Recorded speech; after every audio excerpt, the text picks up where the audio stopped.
Man, it doesn't show signs of stopping, and I brought me some corn for popping. The lights are turned way down low. Hey church, great to see you guys. You are watching this video this morning because it's snowing outside and we had to cancel our worship services. And so we thought we would just put together a video Bible study and share it with you, and maybe you could take some time this morning, spend some time maybe with your family to follow along with us. And we even have some questions and things like that at the end that you might consider going even a little bit more deeply as you have some time at home today. So we're just going to jump right in. We thought we would take some time and go through Mark chapter 4, verses 35 through 41. And this is a story you may have heard before. And I'm just going to ask Tyler, if you would you get us started and kick off our time? Sure. So once again, we're in Mark chapter 4, verses 35 through 41. Beginning in verse 35. That day, when evening came, he said to his disciples, "Let us go over to the other side." So leaving the crowd behind, they took him along just as he was in the boat. And there were also other boats with him. A furious squall came up, and the waves broke over the boat, so that it was nearly swamped. Jesus was in the stern, sleeping on a cushion. The disciples woke him and said to him, "Teacher, don't you care if we drown?" He got up, rebuked the wind, and said to the waves, "Quiet, be still." Then the wind died down, and it was completely calm. He said to his disciples, "Why are you so afraid? Do you still have no faith?" They were terrified and asked each other, "Who is this? Even the wind and the waves obey him." So to begin our discussion on the scripture, we have a couple of questions and prompts to work through, and we hope that you'll follow along as well. So the first for us today, first impressions. What's the first thing that sort of jumps out about this passage from Mark?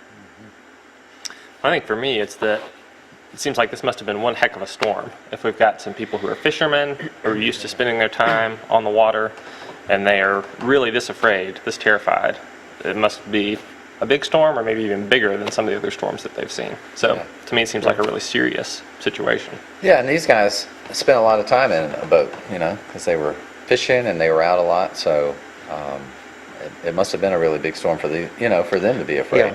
Yeah. I guess what the first thing that kind of strikes me is just how the disciples don't really know Jesus. They're in this boat with him. They're going somewhere, but they don't really know him yet. Mm-hmm. And that raises some questions about how well the disciples really ever knew Jesus and who he was and what he stood for and his purpose and his mission and that kind of thing. But I think at this point, they're all in the boat together. But the disciples, I don't think, what strikes me is the disciples, they really don't know Jesus yet. They're really not sure who he is. Mm-hmm. Yeah. A common theme throughout the Gospels, at least that I found, seems to be the disciples always freaking out about one thing or another, and Jesus always telling them in some way to just calm down, to just calm down. And I think that's a funny image we have of Christ and his sort of running around crazy disciples. But it's interesting to see that Jesus doesn't really bat an eye at the things that usually scare us and consume us like that. Yeah. It's just interesting. Yeah.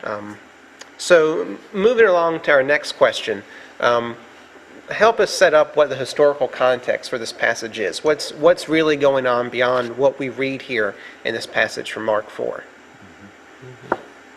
Well, two things that kind of jump out to me would be kind of some of the imagery around the sea, and also the way this story is kind of told a little differently in the different Gospels. So around the sea, it's kind of hard for us to imagine because we all like going to the beach. We think the beach is a really fun place, but 2,000 years ago, it wouldn't have been quite like that. In 2 Corinthians, Paul talks about how he was shipwrecked on 3 different occasions. So sea traveling by boat was really kind of a dangerous thing. And probably a lot of people didn't survive that in the ancient world. And so the Old Testament has lots of images in Psalms about how the water is reaching up to my neck and I feel like I'm drowning. But the sea was a very frightening thing for people. And a lot of that probably would have come up in this, for the first readers of this story. When they heard that, they would have had those ideas about, oh yeah, the sea, that's a scary place. It can get real out there. And then The second thing, just the way the story is told differently in different places. Matthew, Mark, and Luke all tell this story, but they kind of put their own spin on it to make a different point and kind of present a different side of Jesus. So in Matthew, he emphasizes that the disciples are amazed by Jesus. They're a little more on the same page. But here in Mark, the point is that the disciples are really kind of afraid, they're terrified, and asking themselves, who is this? In Mark here, the disciples are really on a journey to try and figure out who Jesus is and understand who this person is. Mm-hmm. Yeah, and I would only add to that, sort of from a historical context, from that perspective, is this is very early in Mark. I think Mark is probably the oldest gospel, and kind of where we are in the context, I think, or what's significant to me is that they're learning who Jesus is. They're kind of learning to trust Jesus. They're not quite there yet. They're on the journey. They're on the journey. Yeah, they're just at the beginning of that journey in a lot of ways. So. Yeah, I mean, nowhere in the Gospels does Jesus meet somebody and be like, by the way, I'm Jesus. Here's my business card. I'm the Christ, the Son of God. I can do all these things, and let me show you right now. Right. Even for these folks that he spent time with each day, there's so much of a learning curve to each day being some sort of new revelation and understanding as to who this teacher, prophet was and what he was capable of and just who he was. Right. And it makes me think, too, because he asked them about their faith. He kind of questions their faith in the story. It kind of raises questions about, I think they had talked about faith. I think they'd had a previous conversation about their faith and their trust in him and that kind of thing. And so it's just very early in the journey, and they don't have his business card. So they're trying to figure out where's this boat going? Yeah. Where are we headed? So looking at the passage a little bit more in depth, going through the entirety of what it says, what strikes you about what we're encountering here in the story of Christ? I think for me, really the most gripping part of the story for me is the question that the disciples ask at the end of who is this? Who is this then? But even the wind and the waves obey him. That to me really feels like the key question in Mark's gospel, that it's all about trying to decide for yourself who Jesus is and what are you going to do about it. If you remember, Mark's gospel is the one that ends after the resurrection. The women kind of run away from the empty tomb. They're terrified and they choose not to tell anybody, it says. Obviously they did because people found out about it. But to me that seems like Mark's doing that to say, this is what the women did. What are you going to do? Are you going to keep this to yourself? And there's so many moments in Mark's gospel that seem to me to try to force you as the reader to answer the question, who is Jesus to you and what are you going to do about it? So this almost seems like, to me, it's like Mark's gospel in a nutshell. Who is Jesus and what are you going to do about it? So one of the, I guess, takeaways that I have is just, it's just how our first response so often, our first reaction, in times of crisis, is that we tend to doubt God. When something happens that we don't expect, when something happens that isn't something that we planned on or isn't good, we tend to doubt. It's kind of a natural reaction. It's not a spiritual reaction. It's certainly not an exercise of faith necessarily to doubt. It's just kind of a lack of faith in some ways, to doubt. But we do, we do doubt. And the disciples were very early in their journey with Jesus here. And why wouldn't they doubt? They're not sure what's going on. They're not sure who he is and what he's capable of, which I think is why they're so amazed, as we go through this story. They can't believe what's happening. I notice also in the story that when all of this starts to happen, they get angry at Jesus. It sounds to me like they're angry, and they think he's asleep because he doesn't care about them, So they don't understand him. They're not sure where they're going, and there's a part of the story to me that says, they're angry, that they're angry at him, which raises a lot of questions. Especially if we're trying to answer the question, who is Jesus for us? Then what does it mean that they're angry at Jesus? What about us? Can we be? What if we're angry at Jesus? So those are some things for me that this story kind of encourages us to wrestle with and think about. So how does this story of Jesus and his disciples on the boat speak to us today? That's one of the big questions I think a lot of people have about this passage. What would you say, Neil?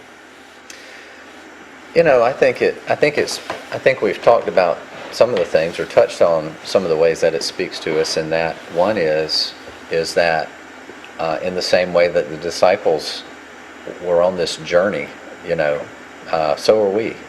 I mean, we don't know everything about Jesus. There is to know. We don't understand everything about Jesus there is to understand. We don't know what he's fully capable of. We don't know what he's up to. But with all of those questions, and maybe even some doubts, he invites us to follow him. To me, that's and the last verse 41, in the New Living Translation, verse 41 says this. It says, "The disciples were absolutely terrified. 'Who is this man?' they asked each other. 'Even the wind and the waves obey him.'" So a technical reading of that first part, that says they were absolutely terrified, which I think is a pretty good translation. It says, technically it actually says they feared with great fear. They were overly afraid. And yet they're on this journey with Jesus. They're learning about faith. Their faith is being tested, and so with all of that, he invites us to follow him. I sort of got honed into this passage from the fear and the scariness and the chaos of it all. These men running around in this boat as this this giant storm is, throwing the waves up over there, and their anger and frustration over this guy who's just sleeping through it. And to me, it reminds me that in moments of fear and of chaos and confusion, if we remember who we've placed our faith in, and we strive to be like him in some way, then there can be a level of holy calm that descends on our lives. That God still sends his peace to us even now, if we usher it in and welcome it in too. Even in moments where we think that there's no peace to be found, we know that Christ is there with us, and that Christ is the Prince of Peace. So that's been us sort of wrestling with this passage and coming at it from a couple of different points of view. As we sort of wrap things up, we want to continue the conversation in your homes with you, and if you have your family members or friends with you, to continue this study of Mark 4, 35 through 41. And so each of us just have a couple of questions that might prompt some more discussion with you and those around you. So Andrew, what questions do you have that might help prompt some more discussion on this passage from Mark? Well, I hate to be so unoriginal, but I would really offer to you that question from the disciples of, who is this? Who is this Jesus person? Maybe each person in your family might want to share their answer to that, and there could be some different perspectives. For one person, he might be the Prince of Peace. For another, the Son of God. Could be some different answers. But how would you answer the question, who is Jesus? And then I think that with that, there comes an implied kind of question of, what are you going to do about that? What difference is that going to make in your life? So maybe share amongst yourselves, who is Jesus to you? I think one question that I would ask is what does it mean for us as Jesus' disciples today to trust Jesus? What does it mean for us to trust Jesus? What does it look like for us to trust Jesus when we're not sure where the boat's going? When we're not sure if the waves are going to come over or not? When Jesus was asleep in this story, and sometimes I think we have experiences, I'll speak for myself, when we say, hello, God, are you here? Are you listening? Are you paying attention to what's going on? So, when we have those experiences, even still, how do we continue? What does it look like to trust Jesus, even in those difficult times in life? And we all have difficult times in life. Our natural reaction is to doubt or maybe panic a little bit. Like you said, there was a lot of commotion in the boat. Is that what we do? What does it look like to trust Jesus in those times? A couple of my questions, what storm are you in the midst of right now? I think at any given moment in time, each of us is sort of tossed about a little bit, just to greater degrees, moment by moment. But what storm are you in right now, and is Jesus on the boat with you? Or did you leave him on shore? And I think that's an important question to ask. Are we bringing our fears, our doubts, our questions, and our confusion to Christ, or are we only trying to handle them ourselves? And I think that we need to invite Jesus on this tumultuous journey with us, to be there with us and to calm our fears, to hear our questions, and to be with us in those moments that we don't know what's going on. Well, thank you guys for joining us in this discussion. I know I definitely got some new insights and new things to think about in this passage, so I hope that you did too. And I hope that we'll be able to see you this Wednesday night. Hopefully we'll be back by then. Snow and ice will be gone. But until then, if you were planning to bring an offering, bring a tithe to the church, we just want to remind you that you can still do that. You can mail it or bring it by the church. You can also visit foresthills.org/give, and you can pay there by credit, debit card, or by checking accounts, or really any way that you'd like to give. You can do that there. So thanks again for joining us, and we hope you have a good day.